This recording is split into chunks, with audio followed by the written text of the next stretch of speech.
Avant de commencer, rassurez-vous que vous vous êtes déjà abonné à notre chaîne Kadiombo TV. Et n'oubliez pas de cliquer sur la cloche des notifications et de commenter nos vidéos. Merci. Chers internautes, chers téléspectateurs, vous qui nous suivez, vous les abonnés, vous qui êtes en voie de vous abonner à notre chaîne Kadiombo TV, vous qui êtes congolais et vous qui êtes africains et vous les autres qui avez de l'intérêt à suivre nos émissions, nous vous souhaitons une heureuse année 2020. Avec l'espoir que les Congolais, nous allons être tous unis et réunis autour d'un chef, le président Félix Tshisekedi, pour pouvoir réussir. Sinon, seul il ne peut pas. Rappelez-vous de ce que Mobutu disait dans ses discours, que le chef de l'État n'est pas un magicien, seul il ne peut rien, mais avec l'appui de tout son peuple, il peut tout. Maintenant ici, je veux aller droit au but pour vous dire qu'il faut qu'on se batte pour barrer la route à ces gens qui ne jurent que par la guerre. Ça, juste une petite introduction pour vous mettre du sel dans la bouche. Nazongisima. Bandeko na ngai bosala très attention na eloko nalingi naloba. Nalingi na rappeler d'abord que Muzitu autaki koloba qu'il faut kokanga Rwanda, ko déclarer guerre à la Rwanda, kokanga ye, même ko annexe ye na RDC. Tango na tikali na fandi lisusu na bin kolo elingi koloba nini réellement. Na bomoto boye na moni ke ye moko alobaki dès le début que toko sala mobulu na RDC po ba investisseur ba yate. Ah moni ke batu mususu babandi ko ya, il trouve que bango mibale ba échoué ya ko sala que trouble kota na mboka à travers le peuple. Balbi comme ça, toko ka kopesa ta idée moko e komemela biso problème. Nde Muzitu ake koloba. A sali conférence de presse, à lui, la solution, c'est d'attaquer Rwanda, Koboma, Kokanga, Koboto la pe mabele, et Koma ya RDC. Voici biloko nakati wana oyaza kolokeza boye. Alingi apesa Kagame raison. Kagame peut se saisir ya image wana. Aloba voilà, ba Congolais plan na bango ya ko attaquer ngai alors que nous sommes en paix à l'heure qu'il est. Il trouve maintenant un motif d'attaquer lui parce que la meilleure défense c'est l'attaque. Donc alingi atinda Kagame oyo aza patron na ye akoka kaka ko attaquer po mindelo ezo zelati lelo bao ba finansaki bango bao mona eloko te. Na moment mususu alobi peut-être so na lobi boy ba komona ke na lingaka pays yoyo tika ete na secoué ba mona ke naza na posa ke Congo ezala libéré to kende na nzela ya guerre. Mais est-ce que vous avez réfléchi comme moi aussi? Le président en exercice, le premier vice-président il y a Union africaine eza président Fachi. Est-ce que lui peut déclarer la guerre dans le pays où il a dirigé? Non. Alors, Muzitu na idée na ye, tika pe sa proposition ya guerre, ce qui a ndimi a kozala d'abord désavoué et ensuite on peut même coaliser des pays pour nous attaquer officiellement. Parce qu'on va dire, vous n'avez pas la raison à l'heure qu'il est, il est président Félix Asalaki tour pour que la nation d'Afrique centrale est unie, tous dans un bon voisinage, Baya Koyoka Kaka Yende a déclaré que tout ça la guerre. Muzitu planaye yangoana. Mais bandeko, tolingi tomi tuna réellement. Est-ce que Muzitu azali ya solo ya mboko yo to azali ya mboko te? muzitu na fayulu motema na bango est-ce que réellement baza bato ya mboka balingaka mboka oyo? Katumbi ayebisi muzitu toboyi proposition wana, Mbemba lobi ça c'est la folie toboyi proposition wana. Mais bango batingami bamatiti avion po bakende kaka na Beni esika liwa eleka ndelo. Bandeko siko na komo ko réfléchir. So Nathalie Fayulu azaka kaye moko. Papa te, mama te, ndeko te. Okoye bata mutu moko te batanga na ye na classe. Balinga ba corrompre batu moko boye. O nga naza ya bandundu na yebi bona boye moko asolola ki na nga ya lobi je suis son cousin. Nabi cousin na ndenge nini. Na landene na ba question lobi non, nous sommes cousins par alliance. Quand on est cousin par alliance, ça ne dit rien du tout. Yemoko Fayulu, il n'est pas capable de vous dire il est né où. Alors le Bakishasa dit d'une manière vague, commune nini a habité. Il a étudié où? Il n'a aucune précision. Ça, c'est Fayulu le met à côté. Parce que les Français disent ceux qui se ressemblent s'assemblent. Bazako s'assembler na muzitu parce que ba presque ndenge moko. Tala. Muzitu tilo le te ba kaka kiaza 9 ya kizenga. Point esili. Tata to ebité, maman to ebité. Mboka na ya solo eza wapi to ebité. Parce que ba mpende oyo boyoka ka ba mpende ba utande na Angola. Nde ba yeko fanda awa. Bon, basi ba umeli ba komi ba congolais. Mais yeso kaza na kati ya ba mpende. Leki oyo ya kizenga bota eza nani? Parce qu'à un moment donné, il faut tout l'endre la Kabilo Kouana. Parce qu'apparemment, je constate que les gens qui aiment trop faire la guerre à la République, bah, ont une nationalité congolaise douteuse. Nous réfléchissons sur Mouzito. Je ne confirme pas ce que je dis, mais je me pose des questions.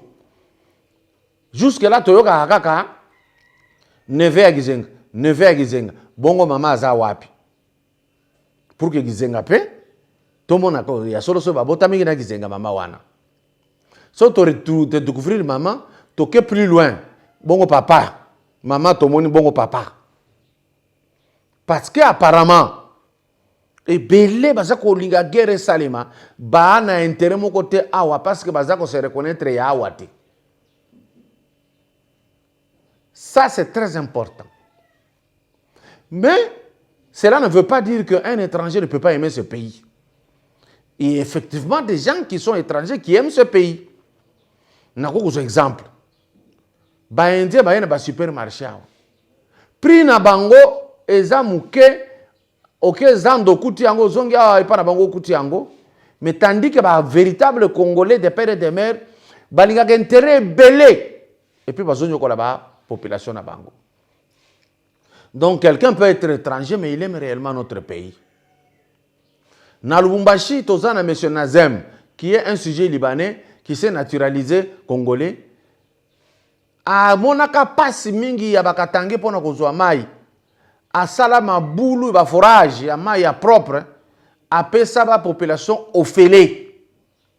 Na mona autorité moko te na katanga a sala eloko andenge wana. Cela veut dire aimer là où on est. Aimer son pays, ce n'est pas donné à tout le monde. Parce que regardez Makambo, il y a Nyamwisi, qui est congolais, de père et de mère, mais qui a tué son peuple. Regardez Batouebele, on va diriger la République, où il y a qui dirige la Kabila, Banyoko les bisoko les étrangers tout. Et même les étrangers, c'est eux qui les entretenaient. D'ailleurs, na kamwe batoyo basali mes basakolo bape au nom de Jésus-Christ. Bandeko, ça ne m'étonne pas. Dans la Bible, il y avait Jésus-Christ, il y avait Bar Jésus. Donc, avoir le nom de Jésus ne signifie pas être saint ou s'approcher de Dieu, le Créateur, que les gens appellent Yahweh, que les gens appellent Maweja et tout le reste. Et donc, ça nous a étonnés. Mais soyo basali. Est-ce que réellement il y a Jésus-Christ oyo batu bayebi ou bien c'est Jésus-Christ na bango ya kingakati? Parce que nous jamais na mona basala iloko aboye. So basali yango c'est que debanda des epa na bango. So ki lelo bango oyo bachaka espoir ka na manduki bake ko tanga kombo ya nkolo c'est que ba na suka. C'est là que le Dieu de nos ancêtres va agir. Yepowa, Mpungutulendo, Moulopwe. C'est là qu'il agit. Maintenant ici, bande konangai, avant la kisabino siko scandale oyo, muzitu auti ko sala. Ngai kamusi ngai te bangobi balende ke bazalaka. Na lingi na présenter bino Maman Pauline Mujinga. Ye tango asala ba émission ko la kisabo peto na makamo mususu.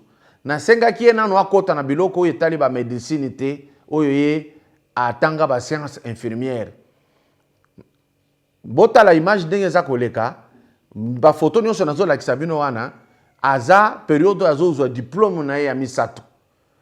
Atangi asala kana secteur ya santé publique kuna na Paris. Tango akoya awa tokosala na interview. Boka ni sateke za mama moko boye tolokoti na nzela pona ko sepelisa bino pona émission. Elle a beaucoup de choses à vous communiquer. C'est à nous de disposer du temps.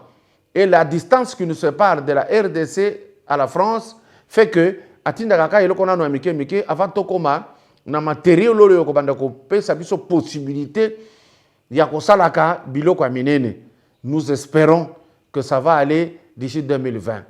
Maman Pauline Mujinga aza intellectuel na niveau ya ba étude avancée nde ba photo moni tango jour bazo sil sana baninga na ye nde ba photo yo to la kiti ba diapositive. Maintenant, nous voulons vous proposer 2 vidéos. D'abord, il y a liboso na lingi na loba que Muzitu azo préféré to sa la guerre. Mais total la Muzitu tango azala ki premier ministre. Tozo tia photo na ye na ami na ye. Il n'avait pas attaqué cet ami. Bolanda na nous photo.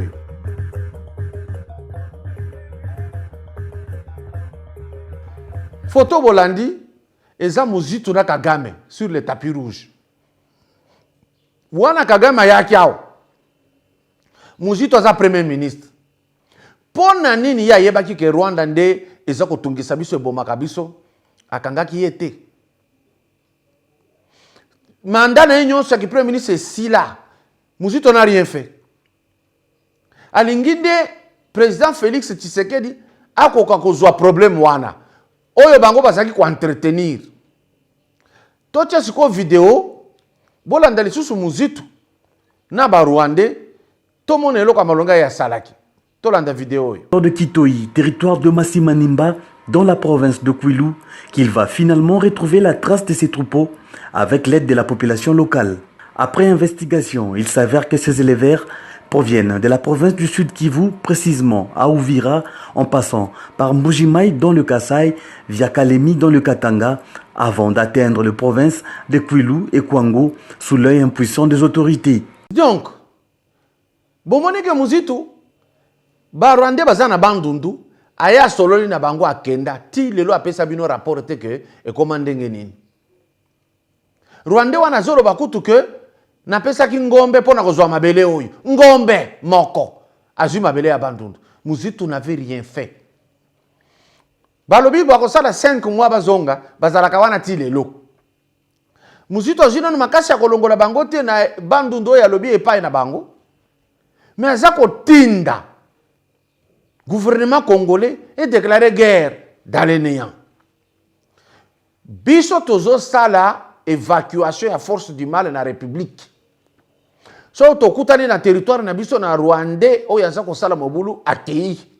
Mais so ki Rwandais afandi na ya en paix, tozana bango na Kinshasa, bazana bafandi na bango calme, mutozo attaquer bango bazate, bako fanda comme des étrangers chez nous. Mais oya kozala parmi les rebelles, oya kozala parmi les groupes armés, akutani massage ya yesili. Oya komona ke akoko umela te akondimate ko vivre sans que asima munduki azonga na Rwanda. Ya Uganda kokende, ya Burundi kokende. Mais quant à nous d'aller déclarer la guerre au Rwanda comme ça, pendant que notre chef est le patron de l'Afrique centrale, on ne le fera pas. Muzitu yewana na bandundu asala ki lo côté atiki bango tilelo. Maele na ye toyebi yango. Bande ko nangai. Na minute tozoloba, Muzitu a changé langage. A sali interview à lobby,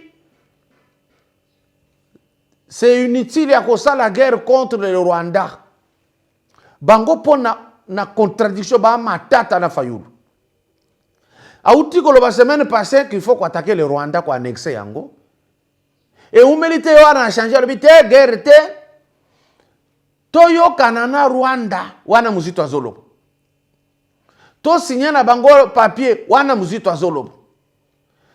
Tokoki olie Rwanda kotaka na makasi azwaka richesse na biso akendaka nango, tokoki koyokana na Rwanda, to signer ba papier ya ki akoki koya epa na biso azwi mabele moko epa na biso olie ayaka ko na kokota na makasi toko pesa ye mabele. Tout comme biso tokoki pe kozwa mabele moko epa ya ba Rwandais. Vous avez déjà suivi ce contrat où au monde? Son problème à lui, il le sait. Batoyo mindele basasi manabango ya que guerre kota ba exploiter ba minerai pour basi batie blocage bazo luka ba sala moyen nyonso to réfléchir. Soki to signer papier na Rwanda to pesi Rwanda ko ya na est azwa po sala coltan biso na Rwanda so to zui parti po to zwani ni mbala pomme de terre ze bele pa na biso to zwani na Rwanda. Omoni mayele ya Muzitu lukuta na ekomi na suka. Yango no monaki artiste moko a Congo yembaki nini lukuta yaka na ascenseur, vérité yaka na escalier pe komi. Ascenseur ya Muzitu kangami na nzela courant ekei. Lelo abimisho ezalaka na se motema na ye. Et silite awa bakendeki na est bazakuna bakendeki makolo bakoti na Rwanda baki kotambola na Rwanda. Afungoli bino nyonso bozalaki na lamuka. Chef na bino ya lamuka actuel alakisi siko polele mission yo bazalaki koluka bazala ba président de la République c'était de faire ça. Vous imaginez sikoyo ndenge ba memaki tribalisme, ndenge ba memaki batu babomana na debisaka bato na biso yoso yokana bandundu babomi mutu ke afa aza ya tribu na biso te toyokate mais eyaki na bato mibale oyo lelo bazoloba to signer mikanda to pesa parti moko na Rwanda bino nyonso yo bolobaka Félix ateki mboka Félix ateki mboka muto ezolinga koteka mboka na bon pete alobiango na monoko na ye. Vous comprenez pourquoi Jean-Marc Kabunda a parlé d'évacuer, de ne pas permettre à certains étrangers de poser des actes. Qui est étranger? Tout ennemi au Congolais est étranger. Même ceux qui botamiawa, papa na mama.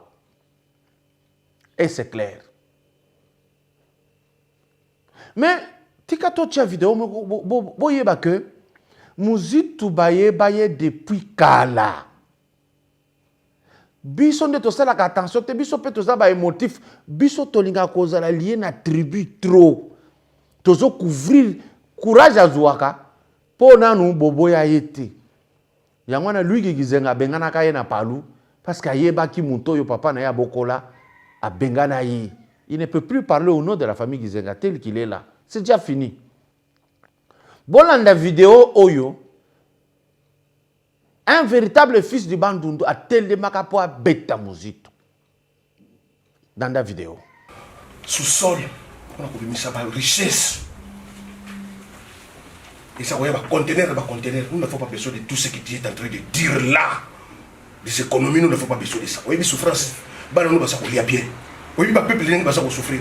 Mais c'est d'abord, il faut féliciter les combattants au Bayambi par recevoir. oza moto koki kofanda wana te ozoloba bozali na pardon moko te bokozwaka pardon te vous voulez jouer avec nous. Comment se fait-il que yo ya kofanda awo ya kokutana na bakombata vraiment ma frère boyambi parce qu'il est démissionné? Mais non, c'est un traidor.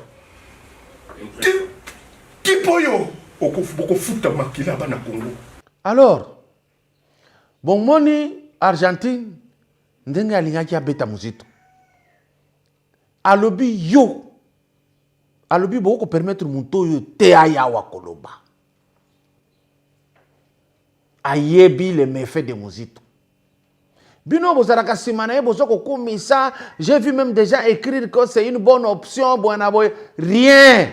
Eza option a bien té. Eza te que tozo banga Rwanda, eza ba piège. Balingi kaka Afrique centrale etikala na mobulu wana. Toko atake yete, mais toko longola ba ennemi nyonso bazana mabele ya RDC. Awa siko naza ko s'adresser na mutu moko. Na chele ina nu image. Bongo na tuna yeto sur cette émission. Non plus laisser passer ça. En juillet, une enquête de l'inspection générale des finances révèle que 15 millions de dollars d'argent public destinés à compenser le gel des prix de l'essence n'ont pas été versés à l'État, mais détournés sur un autre compte. L'argent du contribuable congolais doit retourner dans la caisse de l'État.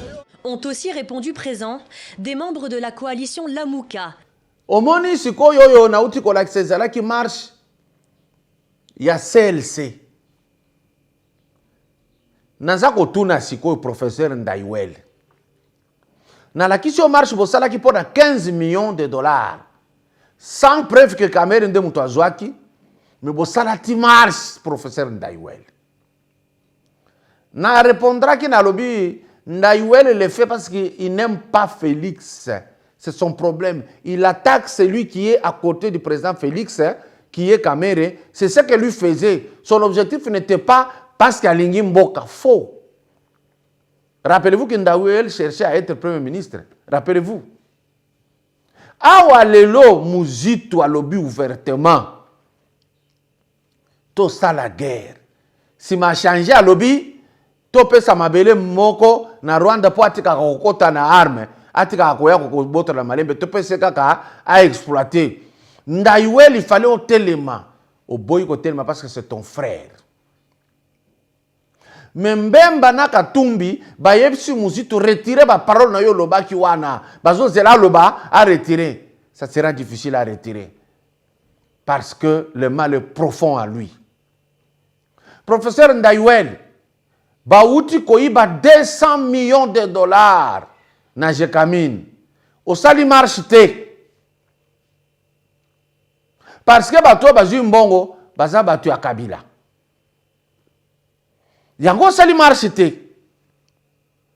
Mais olingaki kaka phrase le président Félix alobaki que c'est une rétrocommission au salela ki yango marche Ndaiwel. Maintenant oyo ya matata. Silence de mort. Ozobela te, ozawana sala marche. Et puis na lingi tour osala ngona bandundu. Parce que Muzito est de là, soulever bateau contre Muzito. Ndaiwel sala marche pour la Barwande depuis bakota wana na bazwa mabele na bino basomba ngona na vache na ngombe moko. Ndaiwel sala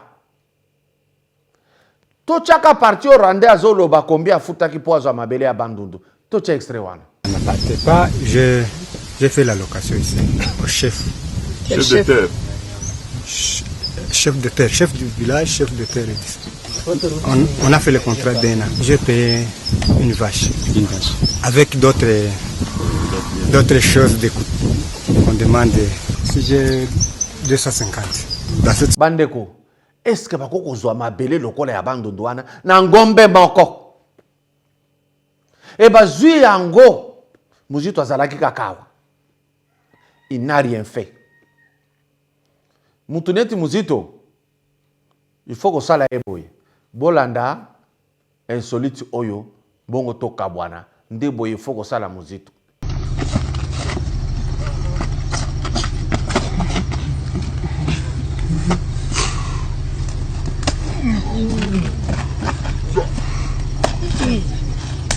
Oh my God!